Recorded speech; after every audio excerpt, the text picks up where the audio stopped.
Okay, welcome back to our weekly podcast. Our third podcast on Succession, the HBO Max. Our Succession themed podcast now. Honestly. And this is the first week of February 2022. And what did we watch this week, Val? Succession, of course. Clearly. Primarily, almost entirely. We watched... Well, I remember Cinderella 3, of course. But I Clearly. know we watched something else too. We went to see Dune again on That's IMAX right. on my birthday. So Yeah. let's start with that. We watched the new Dune, Denis Villeneuve's Dune, 2021 Dune. On my birthday, they were playing it on IMAX again, and we went to see it because I really like that movie. Only right by you for your birthday specifically. It is true. It is true. They heard Regal Cinema Theaters heard that me, Nick Abella, really wanted to see that movie on IMAX again, and so they said, January 29th sounds right about the time to show it on IMAX one last time. Yeah, right by you. Exactly. It was all because of me. Yeah, these are facts. I love that movie, man. I love so many things about that movie. I don't think it stands on its own. I really do think of it as visual aid. It's really good in IMAX. Oh, it's fantastic in IMAX. I have it on Blu-ray already, and it's just not the same. It's so fantastic. They had a lot of shots with an actual IMAX camera, and nearly every single desert shot, actually, especially in his visions. All his visions are actually shot on IMAX. Ooh. So it changes aspect ratio when you watch it on IMAX. It's really funny, but it works very well. I love it. I don't know. I can freak out about that movie for an hour. I can have a Dune themed podcast. What did you think about it, Valley? I liked it. I like it a lot in Amazon. Oh my god, in IMAX. I like it a lot in IMAX. It's very loud. It's very big. It's very pretty. I like it. Good vibes. Good vibes overall. What did you think of Zendaya's performance as Cheney?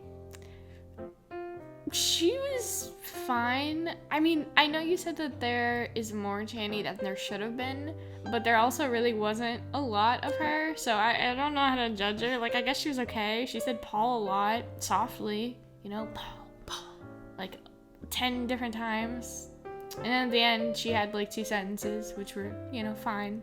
Zendaya was paid $300,000 for 2 days of shooting, My gosh. which equated to 7 minutes in the movie.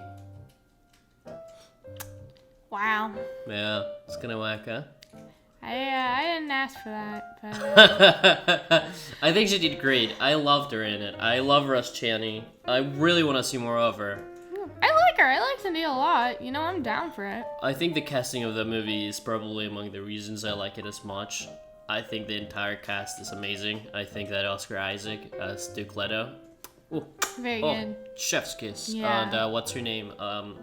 Man, I'm blanking here, but the lady that plays Lady Jessica. Oh my gosh, I don't remember her name, but I love her. She steals the movie. She's so good. She has so much inner monologue in the book, and they decided not to do any inner monologue on this version of the movie.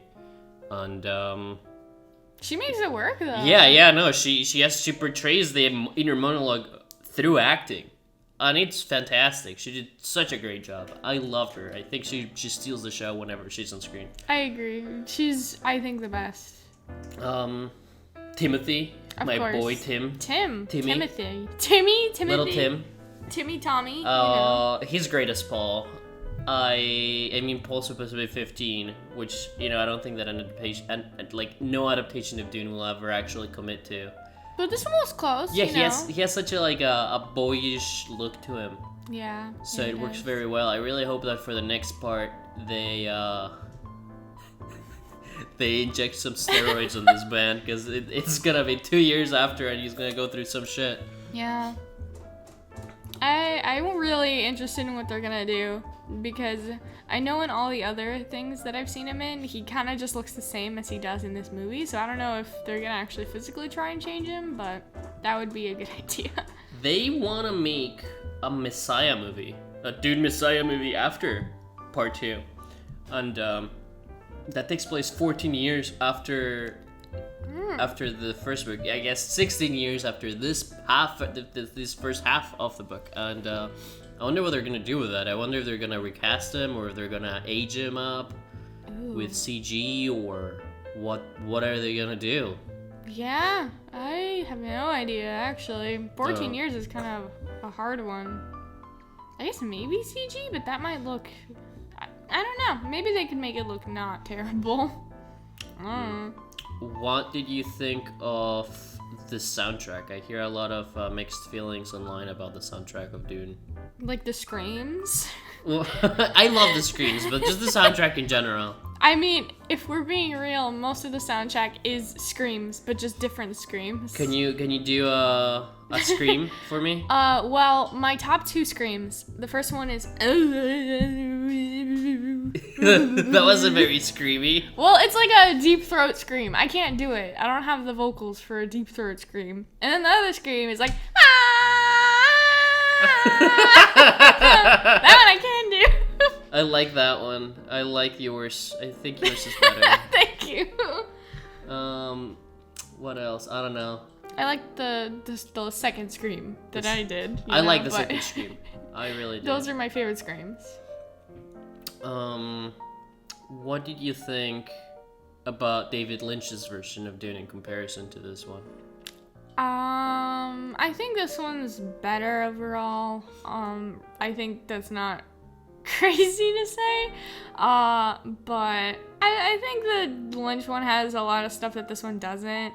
I think the Lynch one's a lot more fun than this one. This one's a little bit too serious. And I feel like if it was a little bit less serious, more people would like it. But because it's so straight, it's played so straight, they take away a lot of the fun parts about it, and one of the funny parts about it, and like all the memery is kind of gone. It's just kind of very plainly the basic plot, and all the special details are kind of gone, in my opinion. So I kind of get that, but I like this version better. I think this version is objectively better. Yeah. I don't think anyone's gonna really fight you on that. David Lynch's is just so weird. It's such a high budget 1984 production, you know, like Yeah. so weird. And the fact that he has so much of the cast of Twin Peaks makes it even stranger. That's true. Special Easter egg for you. Yeah, man, it's a trip. Real trippy. Very 80s. Any other thoughts on Dune? Denis Villeneuve's Dune, at least. The new Dune. I really like the costumes a lot. Yeah. They're great. The entire production quality of the movie, the sets Yeah, that's true. are so nice, and there's so much CG on it. I actually hadn't realized until I saw some of the behind the scenes. But man, I really love Arrakeen. Like whenever they finally get to the city, it's also nice. Like the hall where they have the bull, it looks great. I like the set where the Gom Jabbar scene takes place in. Oh, yeah, that's a good one. That's probably my favorite set. Yeah. Yeah. It's real dark. Yeah. I think it's a good vibe. Man. But I like the costumes a lot. I really enjoyed how much time we actually spent on Caladan. I think that's the most time we've ever spent on Caladan, both in book and the other adaptations of the movie. You know, yeah, I guess you're right. And it's really nice. It was really pretty. Yeah. You know, I'd like to live there on Caladan. I wouldn't want to leave to Arrakis. I'm trying to think what else to say. I just, I could gush about it, about any aspect of it, but I don't know. I don't know what else was a highlight for you. Well, what's your favorite part? My favorite part? Yeah. I really like how they did the visions. The prescient visions. Like, he just keeps seeing different things that might happen.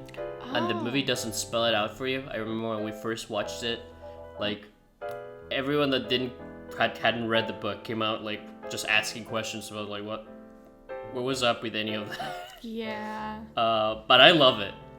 Again, like the movie doesn't do a good job to stand by itself if you haven't read the book. It does not actually like, you know, take its time to explain to you just what the heck is going on.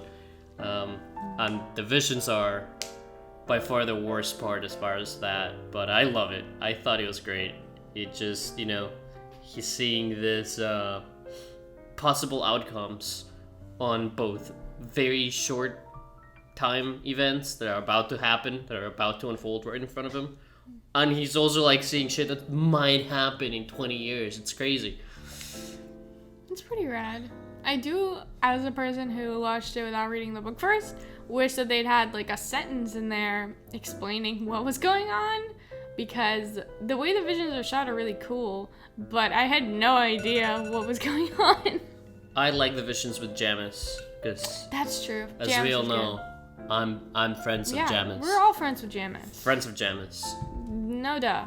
Always. My bro. Friends of Jamis. Jamis friend. Jamis. Alright. Next up is the masterpiece. The, you know, one of a kind Cinderella 3, Ooh! A Twisted Time, which we watched yesterday. And that movie for me is very strange, exclusively because Jennifer Hale is playing Cinderella, my gal. And I guess I'm on a Jennifer Hale sort of week too, because I've been playing some more Ratchet and Clank, a Rift in Time, and I forgot that Jennifer Hale also plays Rivet in that game. It's weird, man. She's in everything. She's in everything. I didn't realize just how in many things Jennifer Hale is in. Like, I already was a fan of her without like actually looking her up just for Mass Effect, and I always play as FemShep. I love Jennifer Hale, and then like you hit me with it. Oh yeah, she's Cinderella in Cinderella 3: A Twist in Time. I'll never forget playing that and realizing that she's also Cinderella. That was such a whack moment, dude. Cinderella is FemShep.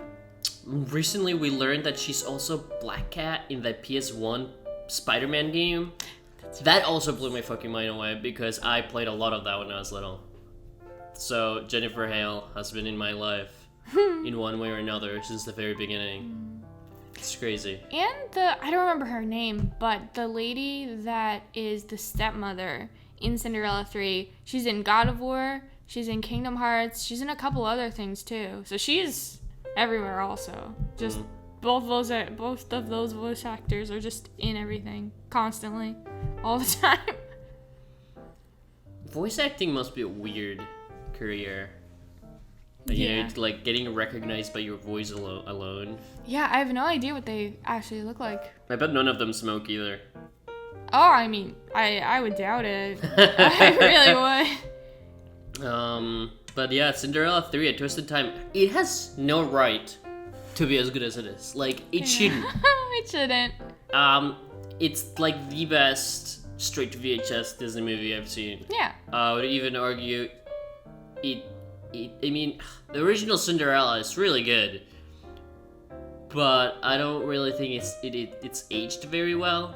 Yeah, I'd rather watch the third one than the first one, honestly. It's definitely more for more conventional audiences. Like, yeah.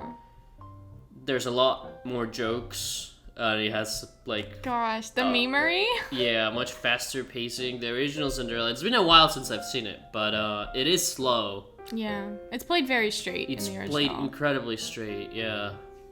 Which I think that is what makes some of those old classic Disney movies stand out. But at the same time, it's just too much, I guess. Yeah, they're not necessarily fun rewatches. And I'm looking for fun rewatches. I think that the best line in that film is when the prince like dashes out of the room, and his dad asks him where he's going. He says something like, "The talking mice told me to not to marry the girl," or something. Yeah. But the talking mice say she's the wrong girl.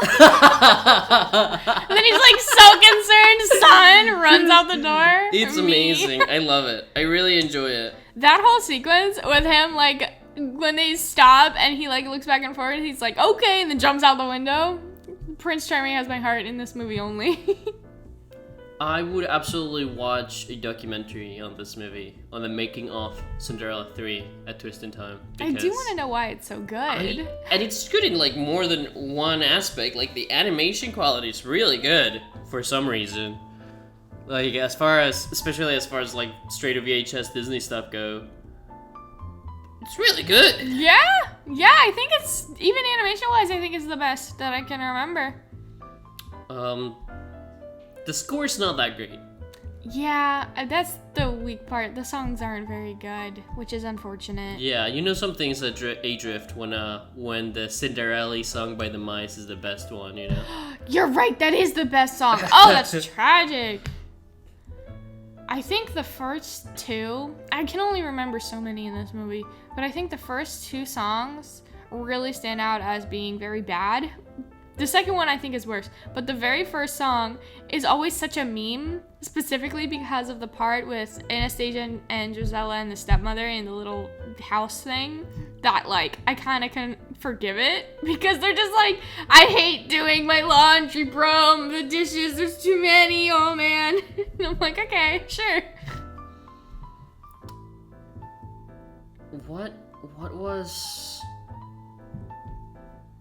What's up with the timeline? The timeline, what do you mean? Why is the breadman from 2 not here? We all are upset about it. I think the official reasoning is supposed to be that the second Cinderella movie is like at least a year past the first. And that's when all the breadman stuff happens. And I think the third one is supposed to be pretty soon after the original one, like only like a month or two at most past the original one. So I think that's the official reasoning. So you were saying is that 3 is 2 and 2 is 3? Yeah, that's what I'm saying. Because they needed 3 to be very close after the events of the first one, and the second one they needed it to be very far, so it just should have been reversed. But it's unfortunate. I mean, I guess it's like at a different timeline, because at the end of 3 they don't revert things. They don't, but canon, the picture in the credits, does have the breadman appearing. So that makes me think that the breadman still will come into Anastasia's life, and they will have bread children. Bread children. Bread children. Amazing. Bake the bread, bake the children. I don't know what else to say about the movie. I like it. I like it so much. It's so... the memes, top tier. Like, I can't think of a more memey Disney movie, I guess. The music, terrible. The animation's pretty good. I still find it very funny how low-key, high-key, the king does actually like Anastasia better than Cinderella. I feel like that's an odd detail, because really that doesn't get resolved. Like, he low-key, high-key wishes Anastasia were his daughter-in-law because she reminds him of his wife. Like, okay. That part was really sweet. Yeah, I enjoyed that really a lot. sweet. I enjoyed just the general extra character development for all the background people, because the first movie is so much more. It's just about Cinderella. Yeah, it is. I'm very happy with the king and the prince's development, because they really had nothing in the first one, like at all. And in the second one, they don't really have anything either. And then the second one, they do give Anastasia obviously more. They round out a couple characters in the second one, but not the prince and not the king. So they really were waiting. I'm glad they got something. I like how a lot of the scenes remind me of Dune. I guess a few of the scenes remind me of Dune. What? But like the sword fighting scene between Oh the yeah, prince and I king, remember we joked about that. that's like Paul and Gurney. I'm a lord, but you would have joined me in death too. Literally though, it's the same vibes. The portrait at the beginning, the portrait room at the beginning reminds me of Dune as well. I guess mainly those two, but it was, so much. it was strong enough that I was like, Yeah. oh dude, Yeah, Cinderella, man. I love it. I love that part where they go in a jihad across the galaxy, riding a giant worm. Well, the pumpkin scene at the end is pretty, like, spooky for a Disney movie. That was weird. That was cool. I like that. I like that. I don't say spooky for a Disney movie, but I guess, yeah. Disney movies have spooky stuff. It was a little out of place for Cinderella, though. Yeah, for Cinderella. That's how you go. I only call her Cinderella from now on. Cinderella. I really like the mice. Although, were there more mice in the first one? What happened to the girl mice? Wasn't there a girl mouse? There was a girl mouse. I guess the girl mouse not here. It's only a fat and skinny mouse now. Yeah, I feel like part of that is due to the second movie. I don't know if you remember this part, but the second movie is a collection of stories from different characters. One of them is Anastasia, but one of them, my God, is the mice storyline. Specifically, the skinny mouse that is in the third one. But that part was so horrible. It was so bad. Not even just saying it's the worst part of the movie. It is. It makes that movie, like, even worse. It's insane. It's terrible. And the girl mouse did have a part in it. I think they just kind of wanted to steer away from that. And because in the first movie, it mainly was the two mice that kind of went everywhere together, I think they wanted to keep it to that rather than what they did in the second movie, which was horrible. Too much development for the mice. Get that out of here. Only comedic relief. That's it. I miss Girl Mouse. I would rather have Girl Mouse than Thin Mouse. I understand. I agree, in fact, but I guess they wanted to keep it because the timeline is pretty much the original Cinderella, and in the original Cinderella, the other mice are there specifically with the dress, but really only the two go with her places, so I get it. Alright, and now for our last topic of the day. Not Cinderella. How Not sad. Cinderella. No more Cinderella time. Cinderella, over. Oh, never over. Always there. Wait, I'm sure we'll watch that again Cinderella. at some point. What our podcast is really about. Let's talk about Succession. Here we go. We're finally on season 3. We're finally almost caught up. Remember in the first podcast where we were like, oh, we watched like 3 episodes, you know? Yeah, no, we've been slamming them now. We really have been. This week in particular, I think we watched like 3 every day. Yeah. Minimum. We've been clocking in to Succession. Oh yeah. Morning, noon, and night. It's just fantastic. It's just a really well-written show. It's so intense. Not even, like, it's intense just because they really do a good job at putting you in the room with these people, you know, and getting you invested on what they're doing and their schemes. Because otherwise, I don't really, you know, I mean, when I think about what actually is going on in Succession, I don't think it's particularly interesting. Yeah. You know, a bunch of old farts scheming against each other, you know, just trying to hold on to their family business. Which is so stupid. I hate how they keep doing that. It's not a family business. They're also terrible. I don't remember how much we talked about on their last podcast. I don't either. All I know is that a lot of shit has happened. Yeah. So let's just try to go per Roy. Okay, so Kendall first. Like in season 2, he was just a eunuch, and yeah, you know, he was just a cook. He just got debased after he killed the kid in London, and finally, Spoiler by the end of the alert. second season, he finally comes back. My boy Kendall's back. I know. I can't believe they kept him like that for the entire second season. I just want to say, even though I'm saying my boy Kendall, I do hate Kendall Roy. Yeah, Kendall's horrible. If I had to pick one of them to not die, it would be Kendall.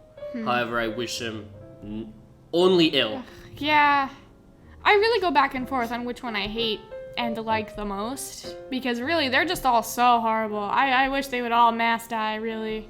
I think that's probably the thing I hate the most about the show. Although, I mean, it's a show. I understand why they're doing this. But, like, they really try very hard to make you feel for these characters. Yeah. They're trying to make you feel sympathetic towards them, but I don't. Yeah.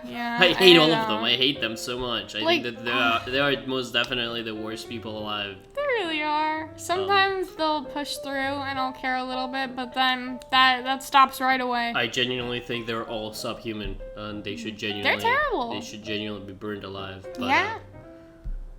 I hate them all. I really do. What a great Succession recap we hate. Alright, let's go to Shiv. What's Shiv and Tom been up to? Shiv's They've been cucking him, dude. Yeah, Shiv's been doing nothing but cuck Tom and then cuck herself because she's so incredibly useless. Tom, I can't believe she's so stupid. I can't believe she is pretty much the dumbest. I keep going back and forth between her and Conor, but you know what?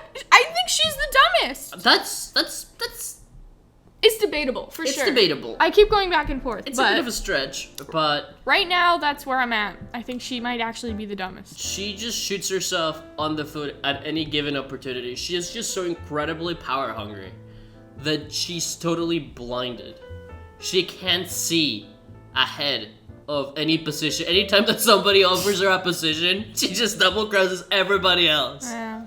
Unless it's her dad, then she'll just, again, every time that she is able to shoot herself on the foot, she grabs the gun and does it. Yeah.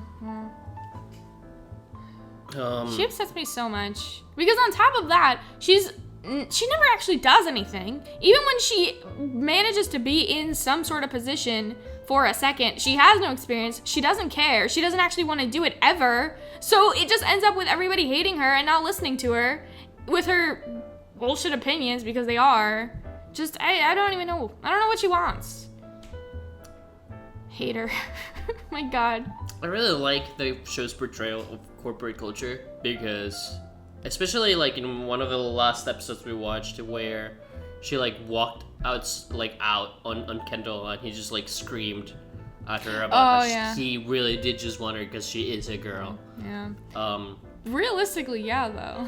Like, it's crazy to me that the show has the balls to say stuff like that, because I'm sure that's kind of how it is. Oh yeah, I guarantee, for sure. You know, I mean, we all like to pretend we live in like this, I don't know, more civilized world, I suppose, where gender lines have been blurred.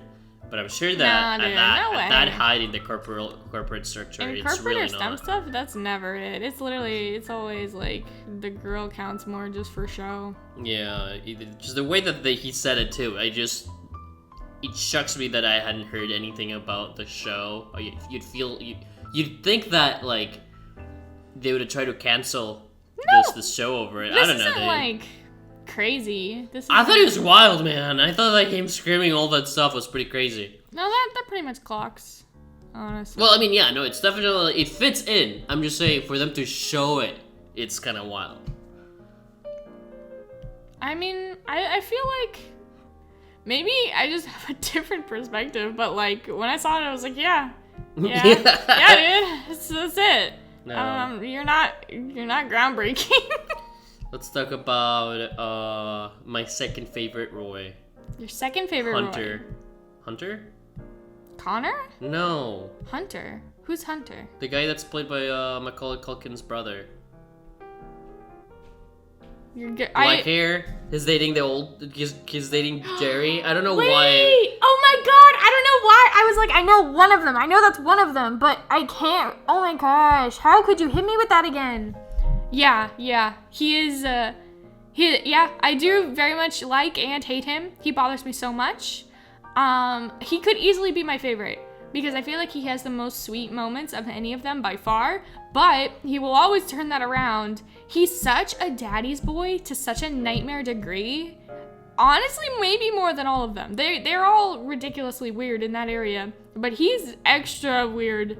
I like him, but I also wish he were dead. But I love him in my favorite ship of the show, him and Jerry. I'm trying to find what's his freaking name in the show, man. It's gonna bother me. Culkin, maybe? No, that's not his name in the show. I know his name is Kieran Culkin. Roman. I don't know why Hunter got stuck in my head. Roman Hunter. Roy. Really hit me with played Hunter. by Kieran Culkin. Yeah. Which, by the way, what a cool name. Imagine if your name had 2 Ks. I wonder if his middle name has a 3rd K. That would be a really funny movie. Oh my god. Wow. That would be funny. What about Conor has not been in the show that much, and I feel like He's been in it more lately, though. Has he though? A little bit. Like, yeah. I feel like he was doing that president thing, and then they just got shoved to the side, and like then Logan was telling him not to do it because he's an embarrassment, yada yada. And someone that we haven't seen a lot of in a while too is his girlfriend / wife / concubine, whatever the heck her title is now. She is. Yeah. I don't even remember her name. Like last time we saw her, she was getting bad reviews on her play. Yes, it was in the boat. Was that the last time we saw her? That's the last time we saw her. It was on the boat. Whew. I mean, in a way, I guess it makes sense because the story really right now is just the fight between Logan and Kendall and trying to keep the company not out of one of their hands. So I guess that makes sense. But I don't know. I wish you'd throw her a bone. I wish you'd get more into the backstabbing stuff, It would be cool if they would, but I don't know what they want with her anymore. Yeah, honestly. no, I feel like that character is getting shoved on the side, just totally, just getting kind of shelved. Like her, I don't want to say arc, but almost her arc of what they we're gonna have her do is kind of done. She's doing the play and it's horrible, and she's not really getting along with the Conor anymore because of it, really. And Conor doesn't really have money anymore. So maybe she's gonna leave. I don't know. I mean, they'll always have money. I'm sure that each of them have and I mean, like that type of person always has a golden parachute. That's true. True. But yeah, I don't know if she's gonna stay. I really hope the worst for all of them. Yeah, that's fair. That shows such a joy, just because it gives you such a unique view into the mystery that must be this lifestyle. Yeah. I think that last episode we watched where Tom is browsing a catalog of prisons. Oh, that's funny. I love that. That's been my favorite part of the show. Oh, let's talk about the best. He's not a Roy, but I don't remember his last name. But Greg, my the boy, Egg. Greg the Egg. Oh man, that's my the best fella. character. If there's actually one that I actually like, I wish him Greg. somewhat well, because I think that he has the potential to just stay a heartless corporate peon, but maybe great. he could do better. He's just so innocent. I believe in him. He's a little bit jaded as it's been going on, but I still love him. He's still by far the favorite. I feel really bad for him in this last episode because he's just been kind of cucked on all sides with the watch and then with everybody's different lawyer and all the threats and stuff. I feel really bad for him. I wouldn't know what to do. Poor guy. He's a grand old character. He's so fun. He really is the comedic relief mouse. Aww. Equivalent. He is. He's saying Cinderella, Cinderella, dude. I would die if he actually sang at some point, like Kendall did. Anyway, I think that marks the end of our third podcast. Oh, how sad. I want to talk about Succession more. I'm sure. I mean, we're going to finish it this week, so one more podcast with Succession in it. One more. Oh, that's so sad. What are we gonna watch after this? Honestly. I would say that Zendaya show because I keep hearing it's good. Oh, Euphoria. Yeah, there's only 2 seasons of it. Yeah, I've heard a lot about it, but I feel like it might be a rough watch for a couple of reasons. I've heard it's a little intense, and I'm not a fan of intense stuff. Yeah. But maybe we can do that on something else. Yeah, I feel like we're gonna need a vibey show to pair with that one. Just because I think it's probably good, but I know the vibes are gonna be pretty serious and a lot. We could fall back on our movie plan. We still have a bunch of Javier Bardem movies we haven't seen. Yeah, you're right. We need to start watching those too. Yeah, to be fair. This week, I know we're gonna watch Nightmare Alley this week, and probably the next movie of Javier Bardem that we have on our list. Yeah, it's good. Do we have any other movies or things that we're gonna watch? I know that there was one with Kristen Dunst that you wanted to see where she plays. Oh yeah. What's her name? Pamela Anderson. I don't know if that movie's gonna be good. I just know that Lily James, I think is her name, is playing Pamela Anderson, and I like her, so I will watch it because she's in it. I don't know if the movie's good. Reading just the synopsis on the Hulu thing was like, apparently they had a sex tape or something that was leaked. Huh. I don't know anything about that. I don't know anything about any of those two people. So, we'll probably watch it. It might be bad. Yeah. I mean, I think that if anything, movies is the next vibe for a little bit. Yeah. But yeah, good times ahead. Good times ahead. Thank you for listening, and have a good week. Yee.